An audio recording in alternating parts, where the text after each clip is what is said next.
Hola, hola, bienvenidos a su episodio de Cancer O'Clock. Seguimos disfrutando de la comida japonesa en Torano y con gran compañía. ¿Cómo estás, Iván? Bien, ¿y tú, ¿Cómo hermanito? te sentiste la semana pasada? Bien, muy bien. ¿Sí? Excelente. Excelente, no te cambiaste tampoco. Nada.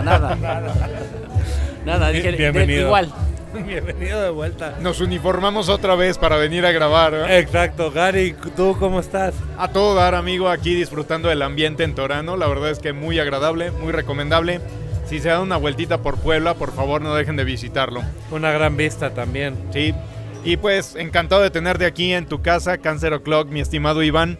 Le recuerdo a la audiencia, el doctor Iván Romarico González es oncólogo médico, internista y tiene un especial interés por la tecnología. La semana pasada hablamos sobre inteligencia artificial, yo creo que tendremos que retomarlo más adelante.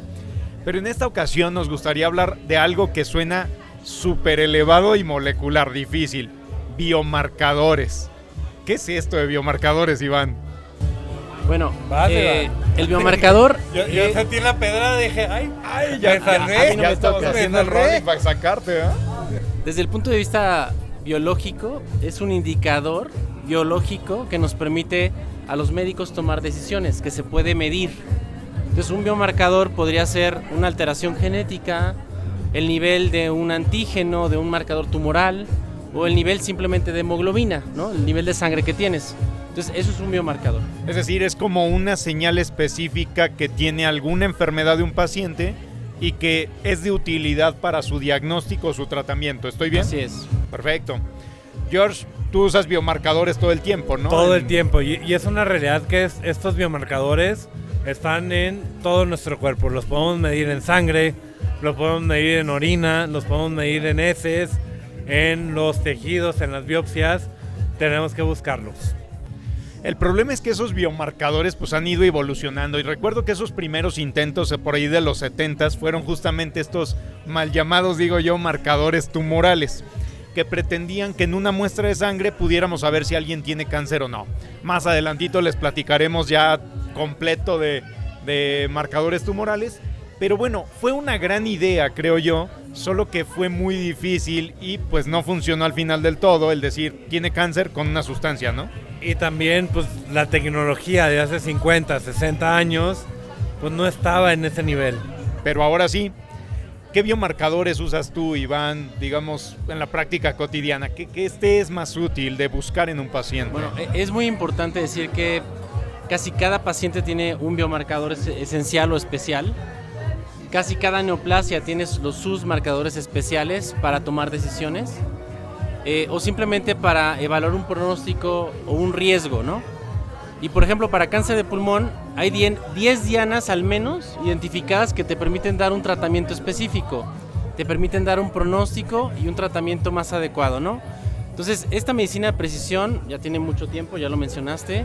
Yo soy fiel creyente igual que ustedes y nos ha permitido darle el tratamiento a un paciente de una manera más adecuada, menos tóxica, con un mayor beneficio en sobrevida global. Y al final lo que buscas, en cáncer al menos, es que este biomarcador, por ejemplo, vamos a hablar de EGFR en cáncer de pulmón, que ustedes lo conocen muy bien, le ha dado muchas estrategias de tratamiento al paciente. Y cuando empezamos la residencia, que de repente escuchabas un medicamento que se llama gefitinib, ¿no? Un inhibidor. Pleistoceno tardío por ahí, ¿no? Ándale, eso. Teníamos un biomarcador de EGFR y se lo dabas a un paciente, ¿no? Que tenía ciertas características clínicas, veías un beneficio impresionante, ¿no? Y la primera vez que viste este fenómeno de párate, Lázaro, y levántate y anda, fue con este tipo de medicamentos, ¿no? Luego llegaron la inmunoterapia y algunos otros, pero la verdad es que, como ustedes saben, en México hemos ido evolucionando a lo largo del tiempo y creo que para nosotros es una realidad tangible como para nuestros pacientes el hecho de poder escoger una mejor droga, un mejor tratamiento para ese paciente que tiene la biomarcación. No sé qué les ha pasado a ustedes. Creo que esa frase, si me lo permites, lo engloba mucho. Hay algunos pacientes con cáncer de pulmón que tienen este biomarcador y los podemos escoger para un mejor tratamiento.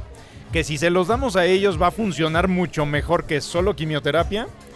Pero si no tienen ese biomarcador y lo intentamos, no va a servir de nada, ¿no? Entonces de ahí la importancia. Este tipo de sustancias o este tipo de biomarcadores nos permiten hacer medicina de precisión, escoger en dónde podemos ser más eficientes contra el tumor. Creo que el ejemplo de cáncer de pulmón a mí me encanta, el sesgo yo sé, pero me encanta porque nos permite tener la idea de que el cáncer de pulmón en realidad son distintas enfermedades a las cuales les llamamos igual, pero que tienen tratamientos diferentes. Y esto de GFR en nuestro país se presenta más o menos en 1/3 de los pacientes. 1 de cada 3 pacientes podrían tener EGFR, les podemos dar una pastillita al día y que eso los haga tener una vida muchísimo mejor, más larga y de calidad. Yo creo que EGFR es de mis preferidos. Yo también creo eso. Sin embargo, digo, como el abogado del diablo me gustaría decir, en cáncer de pulmón el biomarcador de EGFR es excelente. Nos ayuda a seleccionar. ¿Cuál ha sido el problema? Que en otros tipos de cáncer ese mismo biomarcador no nos ha dado tanta información para poder elegir a los pacientes. Yo creo que tenemos que seguir buscando qué funciona, o sea, no es un switch, o sea, no importa si es en pulmón, mama, etcétera, no es así, o sea, sí tiene que ser de dónde viene, cómo viene y qué es o cómo se va a comportar ese paciente y esa alteración en ese paciente. Es muy importante lo que dijiste, George, porque aunque tengas mutación de GFR en cáncer de pulmón, no todos responden igual. Totalmente. Y 10 a 30% de los pacientes en general tienen respuestas muy malas o nulas. Y todavía estamos ahora conociendo que dentro de GFR hay mutaciones específicas. Exacto. ¿No? Alteraciones en el exón 20, ¿no? Mutaciones asociadas a HER2 o con mutaciones. Quisiera ayudarte aquí porque luego ya lo hemos hablado un poquito. Tenemos la mente de hay una causa y un efecto, que es una mutación, o sea, solo un cambio para una proteína mala, para un cáncer. Y EGFR tiene razón, o sea, son un chorro de cambios que muchas veces pueden venir hasta juntos para tener una mala proteína y entonces un mal cáncer, ¿no?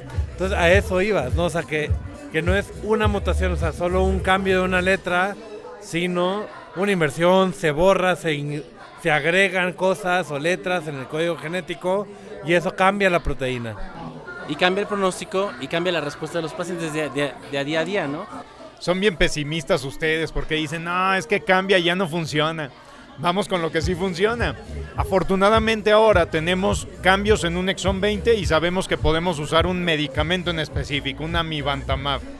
Sabemos que tenemos un perfil mutacional adverso, digamos, no tienes EGFR, no tienes otro biomarcador, tienes muchas mutaciones, tienes un P53 mutante y entonces usamos quimioterapia más doble inmunoterapia y es la mejor opción. Es decir, entre más aprendemos, también podemos tomar mejores decisiones. Y vamos seleccionando a ese paciente para la gran frase que siempre escuchamos en los congresos, un traje a la medida. No todos los pacientes deben de recibir lo mismo. Yo le llamo QR oncológico, siempre hago... No, tú le llamabas código de barras. Bueno, código de barras, pero ya cambié, ya he evolucionado. Entonces es muy importante decir que no todos los pacientes son iguales, que cada biomarcador es único y que ahora estamos conociendo que hasta las mutaciones tienen diferencias en respuestas, ¿no? Sí. Del exón 19, 21, del 20. Yo creo que ahí el trabajo del médico es actualizarse, estar muy pendientes de los cambios, porque en medicina, por ejemplo, ya creo que va la tercera versión de cáncer de pulmón de la CNSSN. Y de este estamos año, en marzo, de este ¿no? año, una por mes. Es impresionante lo que cambia la biomarcación en el cáncer actualmente, ¿no? Y yo quisiera decir, no todos los biomarcadores tienen que ver con mutación, porque escuchamos mutación, tanto los médicos como los pacientes, y decimos, es un estudio genético muy tardado, muy costoso y difícil de conseguir. Gracias a Dios sí tenemos estudios genéticos tardados, etcétera, pero cada vez tenemos estudios genéticos en biopsias líquidas, que sacamos un poco de sangre, no tiene que ser el tejido, cada vez son más accesibles económicamente hablando, pero también hay biomarcadores que pueden hacerse con tecnología de hace 10, 15, 20 años, ¿no? La inmunohistoquímica, hablando de, o el PCR, Claro. ¿no? Que son estudios que también me ayudan a detectar estos proteínas o cambios en los genes que me pueden funcionar. Yo creo que aquí hablaste de un tema muy importante, es el uso de tecnologías. Y hemos ido avanzando en el tiempo. En Puebla tenemos secuenciador, ¿no? En México tenemos varios secuenciadores que nos permiten hacer o tomar decisiones. Pero lo que también mencionaste es muy importante. Con inmunohistoquímica podemos ver alteraciones microsatelitales en aquel paciente con cáncer de colon, HER2 en cáncer de mama, mutaciones, por ejemplo, ALK en pacientes con cáncer de pulmón. Y yo creo que ahí el trabajo del clínico es buscar la mejor estrategia para el paciente que tiene enfrente, ¿no? Utilizar estos biomarcadores te va a permitir una mejor estrategia de tratamiento, pero sobre todo que este beneficio que se ve en los ensayos clínicos se traslade al decisor final y al quien lo va a recibir, que es el paciente. Entonces yo creo que el trabajo ahí es de tener a tu patólogo molecular lo más cercano posible para que te ayude a tomar decisiones igual. Hacer estos, nosotros hacemos mucho lo que se llama Molecular Tumor Boards, que es esta junta multidisciplinaria de tengo esta mutación, pero esto no significa que tenga un beneficio con este fármaco. Y yo creo que ahí importa mucho el entrenamiento de los oncólogos el día a día y la discusión con tu par patólogo molecular. Entonces, digo, yo creo que la importancia de estos biomarcadores reside en qué interpretación el clínico le da para el beneficio del paciente. Y eso te lo dan los años, te da la experiencia y el uso de biomarcadores, ¿no? Totalmente de acuerdo, me quedé pasmado, la verdad. Esto me lleva a pensar en otra cosa importante. Creo que los biomarcadores no solamente están cambiando el cómo hacemos la oncología, están cambiando otras áreas de la medicina, están cambiando la vida de los pacientes y también están cambiando, de hecho ya lo vemos, el cómo hacemos investigación. Antes escogíamos o diseñábamos un ensayo clínico e invitábamos a participar a pacientes con cáncer de pulmón, con metástasis en hueso, con ciertos niveles de hemoglobina, con ciertas características. Y si si un paciente tenía otro tipo de cáncer, como cáncer, de estómago, aunque compartiera alguna mutación, no entraba en ese estudio. Y ahora tenemos cada vez más estudios en los que escogemos una mutación independientemente del lugar donde nació ese tumor e invitamos a participar a los pacientes y damos tratamientos específicos para ese biomarcador y funciona mejor. ¿Qué opinan? Nos ha tocado llevar estudios como esos. Sí, son estudios, le llamamos estudios basket, ¿no? O de canasta, donde independientemente de si el tumor es de páncreas, de próstata, sarcomas, y tienen esta mutación, los podemos incluir y ver si funciona o no. Muchos de estos estudios, al final del día, pues, salen negativos, pero nos ayuda a detectar quién sí y quién no también, ¿no? O sea, y la ventaja, una gran ventaja de estos estudios es que pacientes con cáncer de páncreas no son tan comunes como con cáncer de pulmón. Pacientes con sarcomas no son tan comunes como pacientes con cáncer de mama. Y entonces tratar de buscar un sitio, una mutación, 500 pacientes, es imposible. Te vas a tardar años. Y esta técnica de estudios basket te permite agarrar esos pacientes y empezar, ¿no? O sea, empezar a investigar, ¿no? O sea, empezar la bolita. Y en una de esas vas a decir, ¿sabes qué? Estos pacientes con esta mutación y vienen de la próstata, del cáncer, vamos a estudiarlos un poquito más. Y entonces hacer investigación hacia esos pacientes. Y los pacientes con esa mutación y cáncer de endometrio no les fue tan bien, tal vez ya no seguirle, ¿no? Esa es la gran utilidad de los estudios canasta. Yo creo que otra cosa que mencionaron muy bien es que a pesar de que no todos los ensayos no tienen beneficio o no tienen un beneficio limitado, hay drogas que cambian la vida de los pacientes o con mutaciones muy especiales como NTRK, por ejemplo, ¿no? Claro.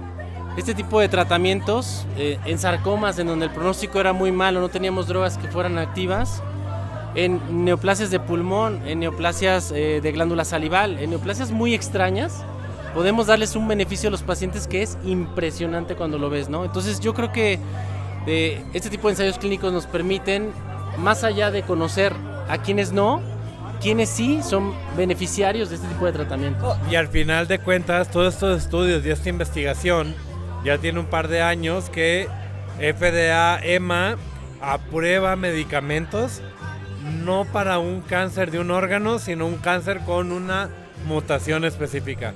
No lo que llamamos las aprobaciones agnósticas, ¿no? O sea, es una realidad. Vamos, uno de los ejemplos, y es al que te refieres, George, seguramente, es estos pacientes que expresan una gran cantidad de un biomarcador del que nos quejamos mucho los oncólogos, pero pues es de lo mejor que tenemos en ese rubro de inmunoterapia, que es PDL1. Cuando un paciente en su tumor tiene más del 50% de expresión de PDL1, actualmente, independientemente de dónde nació el tumor, una de las opciones de tratamiento, si sobrepasó, si ya no funcionó el primer intento de tratamiento con quimio o lo que le haya tocado, podemos usar inmunoterapia y algunos de esos pacientes podrán responder muy bien. O la carga tumoral mutacional, ¿no? Carga tumoral mutacional. Que a mucha gente no le gusta, pero cuando ves un paciente con alta carga, que no tiene otro biomarcador, una neoplasia compleja, le haces el tratamiento y le cambias la vida, pues ves que tiene una utilidad, ¿no? Yo creo que el hecho de conocer los biomarcadores nos ha permitido a los médicos tener estrategias más allá de lo convencional, no más allá de la quimioterapia, más allá de la terapia inclusive blanco, ¿no? Sí.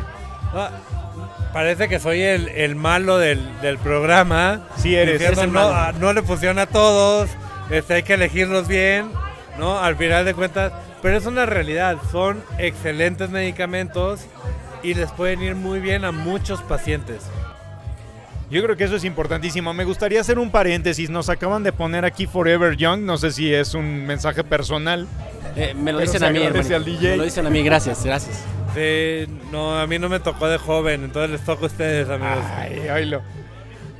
Pero el otro punto que me gustaría es, sí, creo que estamos logrando hacer una medicina más personalizada. Y esos pacientes que luego no teníamos otra mejor opción para ofrecerles, no hubiéramos pensado en utilizar un medicamento por las guías que tenemos, por los ensayos de lo masivo, la mayoría de la gente, podemos personalizar su tratamiento si encontramos estas huellas genéticas o moleculares. Yo creo que en algún futuro no tan lejano veremos al paciente en el consultorio con una secuenciación de él, con una secuenciación de su tumor y con eso escoger el tratamiento. ¿Qué opinas? Yo creo que todavía estamos en pañales para eso, pero creo que la inteligencia artificial nos va a ayudar hacerlo. A hacer estos patrones de respuesta y tener más exactitud en cuanto al diagnóstico y tratamiento. Algo que es fundamental, es decir que, ustedes hacen muchos ensayos clínicos con nosotros y que afortunadamente estos pacientes con diversas neoplasias tienen beneficio de estos nuevos tratamientos. Acérquense por favor a los doctores que nos ayudan a este tipo de investigación y que con herramientas de nueva generación nos permiten dar un beneficio a pacientes que no tienen acceso a este tipo nuevo de medicamentos, ¿no? Estamos hablando de pacientes con cáncer de pulmón y de otras neoplasias, y yo creo que aquí lo que vale la pena mencionar es que el médico actual utiliza estos biomarcadores ya también para hacer ensayos clínicos al día a día, ¿no? En el día a día. Entonces, esto te permite ofrecer a los pacientes un beneficio extra a lo que ya hay disponible en el mercado. Y yo creo que ahí la chamba del médico oncólogo actual es hacer investigación con este tipo de nuevas estrategias, ¿no? Y en el mismo rubro de esa investigación, meter un poquito la jiribilla. ¿Qué opinas, Iván, hablamos de que el biomarcador al momento del diagnóstico, ¿qué pasa en los tumores que ya recibieron un tratamiento? ¿Vale la pena seguir midiendo el biomarcador, buscar nuevos, quedarnos igual, no ya ahí, o investigamos? Hay una cosa muy importante y ustedes son expertos en cáncer de pulmón, entonces voy a hablar de dos mutaciones que ustedes son expertos, como EGFR y ALK, ¿no? Cuando tú tienes un paciente con una mutación de EGFR o ALK y le das un tratamiento de primera o segunda generación, tienes un beneficio habitualmente grande, importante. La mayoría de los pacientes, 80, 90% de control de enfermedad, etc. Pero cuando te progresan, el 50% al menos puede seguir teniendo esa mutación sensible a nuevos tratamientos de segunda generación, por ejemplo, sirmetinib, lorlatinib, entre otros. Fundamental en aquel paciente que tiene un biomarcador previo, buscar esa mutación de resistencia porque hay tratamientos actualmente disponibles. Y creo yo que no es para todos los pacientes, pero el trabajo del médico es indagar quiénes sí se benefician. Yo creo que sí vale la pena hacerlos, ¿no? Sin lugar a dudas, Llevamos actualmente un protocolo que justamente está reclutando pacientes que fallaron ya ese tipo de tratamiento de primera línea y pues ofrecer un nuevo tratamiento dirigido a esas mutaciones.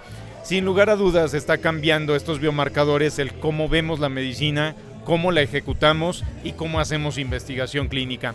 Y esto me lleva también, aunque me desvío quizá un poquito del tema, pero esto de los ensayos clínicos, que muchos pacientes y sus familias siguen pensando que investigación clínica implica ser un conejillo de indias, ¿no? Que ir al laboratorio a que experimenten conmigo. Cuando en realidad la opción de entrar a un ensayo clínico es una de las mejores opciones que tiene un paciente. Me gustaría retomar eso con la opinión de ambos. Creo que lo hemos dicho varias veces.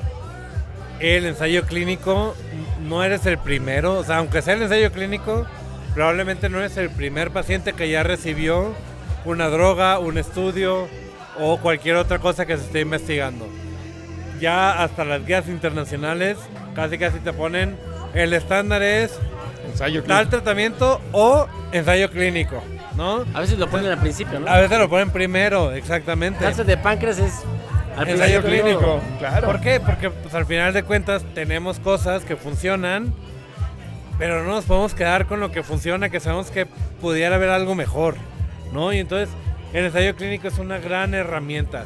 Y en países como el nuestro, México, donde el sector público tal vez no tenga tan buen acceso a estos medicamentos o la población no tiene cómo solventarlo económicamente, los ensayos clínicos son una muy buena opción para tener ese acceso para el paciente.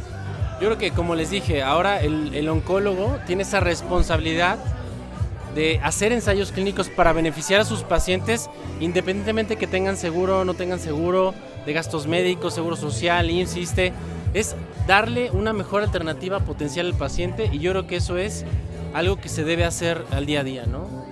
Entonces están para quedarse, ¿no? A mí algo que me gusta mucho al explicar cómo funciona un ensayo clínico, cómo funciona la investigación clínica en oncología, es explicarle al paciente que nos importan dos cosas principales en un ensayo clínico. La primera es la seguridad del paciente, eso es primordial. El paciente ya está arriesgando mucho al tener una enfermedad. Lo que menos queremos es que se arriesgue más. Y dos, la calidad de la información que se obtiene, porque eso nos va a permitir cuidar mejor, tratar mejor a futuros pacientes. Pero en un ensayo clínico, el paciente, para cuidar su seguridad, lo que hacemos es ofrecerle, en general, la mejor opción que existe en el mercado en ese momento de tratamiento, o dos, el tratamiento experimental, lo que estamos buscando, que ya ha demostrado tener elementos de ser un mejor estudio, quizá una mejor opción que la que ya existe. Ya tiene pruebas preliminares que nos dicen, sí, podría funcionar mejor. Entonces el paciente, en el peor de los casos, le toca el mejor tratamiento existente. ¿Están de acuerdo? Totalmente. Oye, pues creo que hemos estado, como se dieron cuenta, estos temas nos encanta. Veo a Garibay cada vez que habla se va acercando así, se va levantando, a la nos orilla de la silla, emocionamos, ¿no? y nos movemos, ¿no? Y es padrísimo hablar de biomarcación, hablar de trajes a la medida, pero lamentablemente pues el tiempo nos come.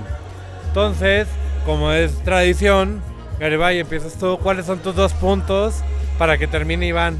De acuerdo, mis 2 puntos en esta ocasión. 1, ¿qué son biomarcadores? Pues son algunas mediciones que podemos hacer, ya sean sustancias en sangre, en orina, en líquido cefalorraquídeo, en el tejido. Pueden ser mutaciones que podamos encontrar en algunos tumores y que sobre todo nos son útiles para conocer el pronóstico de la enfermedad, pero también para escoger el tratamiento de esa enfermedad. Y el segundo punto es, estos biomarcadores son un estándar actualmente en la atención de los pacientes oncológicos. Por favor, ténganlo en cuenta al platicar con su médico oncólogo, el qué biomarcadores pueden ser de utilidad para ti. Y tercero, pues, Forever Young. Gracias. Creo que me va a robar las palabras de Iván para decir que como médicos tenemos la responsabilidad de buscar esos biomarcadores. Puede ser a través de estudios nuevos como la secuenciación genómica de nueva generación, puede ser estudios viejos como la inmunohistoquímica para receptores hormonales, o un estudio en sangre o en orina para ver si hay o no una proteína, una hormona. Y con eso tomar una decisión para el tratamiento de nuestros pacientes. Y número 2, acérquense a su equipo de médicos, porque en esto de biomarcación hay mucha investigación. Hay formas de tener acceso y hay formas de tener un tratamiento. Yo como los 2 puntos finales, George, si ya terminaste, porque hablas mucho, ¿no es cierto? De nada. Perdóname.